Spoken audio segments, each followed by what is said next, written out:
Well, today is one of those commencement moments, commencement meetings. So I'm excited for those of you that made it. I'm excited for those of you that will um, hear and receive the recording, right? Because I feel like we're in this cycle of newness, of renewal, right? We've been talking about it. We've been sharing all the different ways in which we can show up in it. And I asked Divine, like the night before this call, I always leave it as a sacred check in to see what needs to come through, to see what would be the message of inspiration and awakening that will help us to continue to choose ourselves, right? To choose sponsoring our souls. At the end of the day, that's what I'm up to, right? I want to serve powerfully in the continuous awakening and sponsoring of our soul. That includes remembering, that includes um, letting go, that includes um, faith before we see, all the things, right, that we talk about.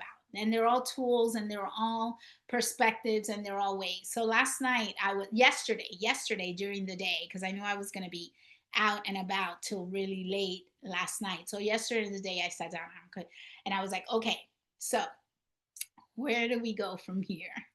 Right? Show me, guide me, come through me, right?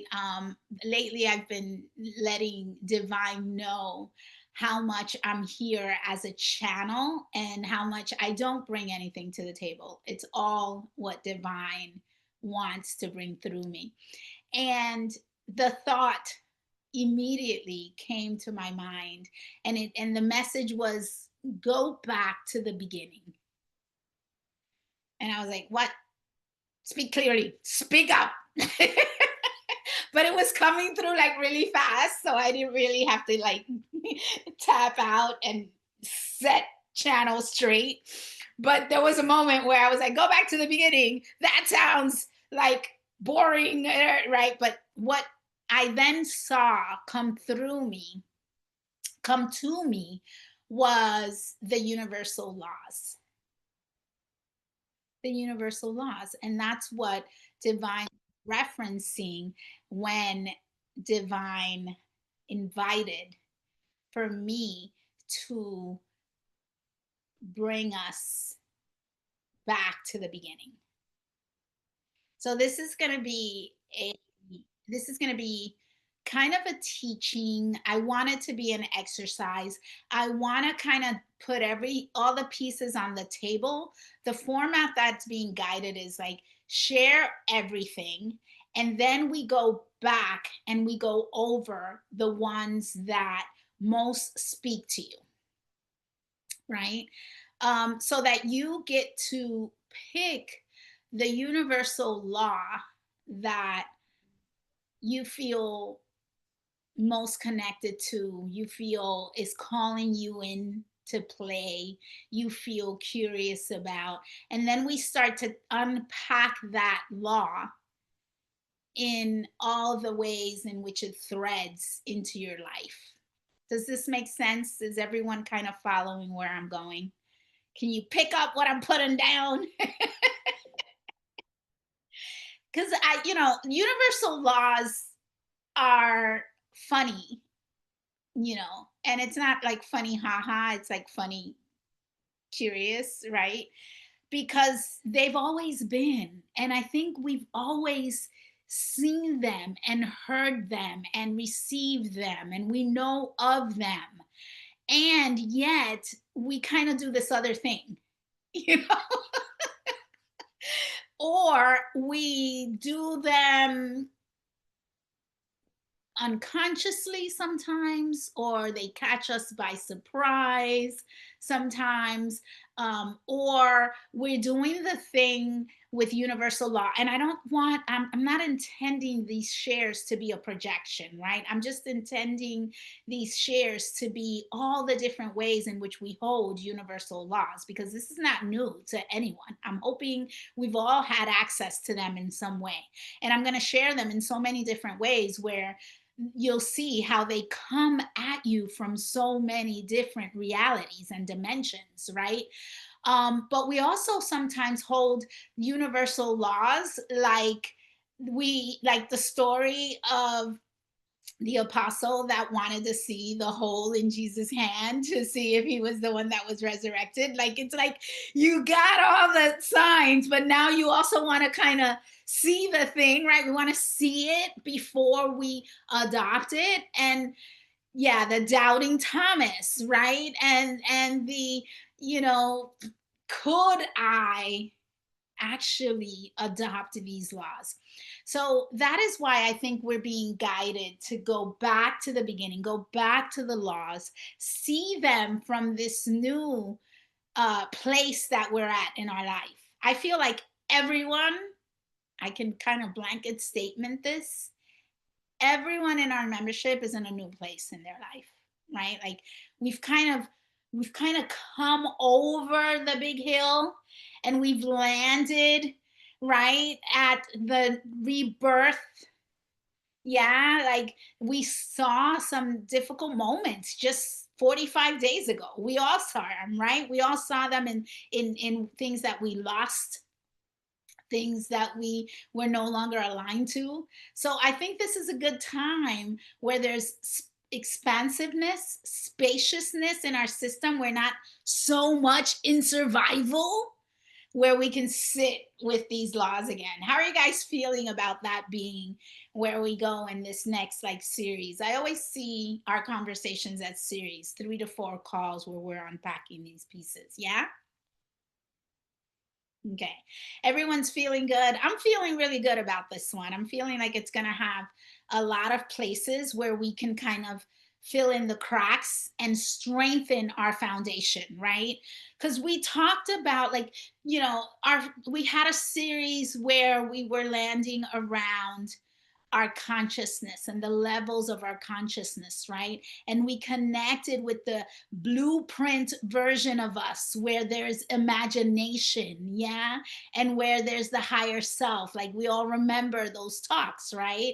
And then we came in and we said, okay, so, this higher version of me gets to be in integrity. It gets to be in like, coherence and alignment, right?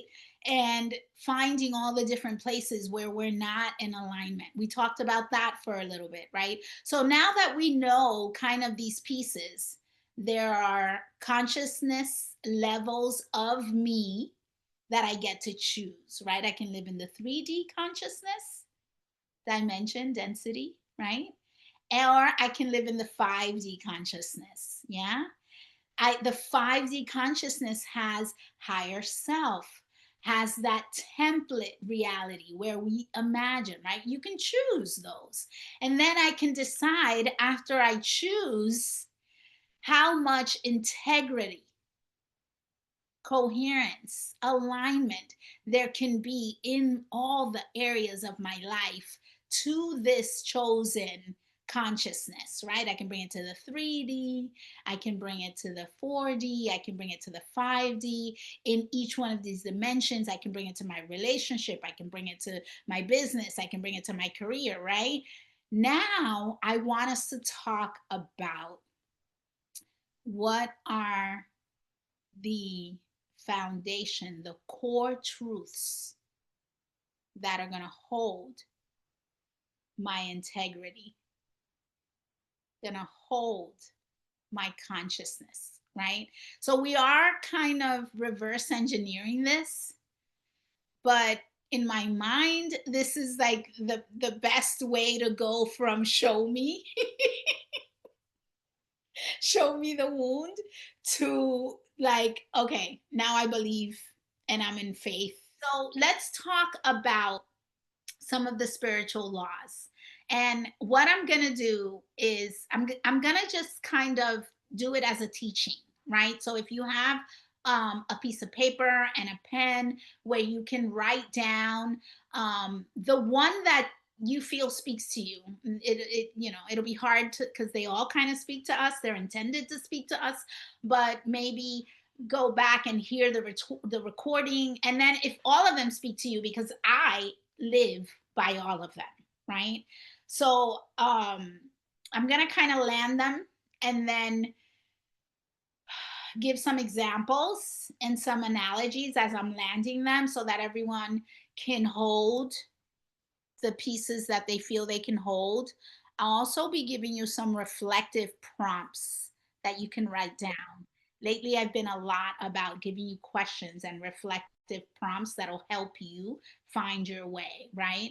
So, we're going to work with, hopefully we'll get to 7 today, and if there's more I'll pull out more, but these are like the main universal spiritual laws that we run by, right? So the first thing, the one I'm going to start with is what I've always said: everything is a thought before it's a thing, right?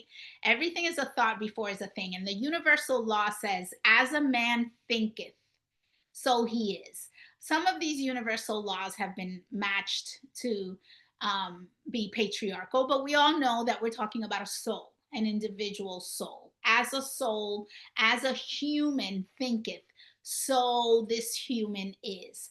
The universal law is called the law of mentalism, right? Which is the law of thoughts that create reality, right?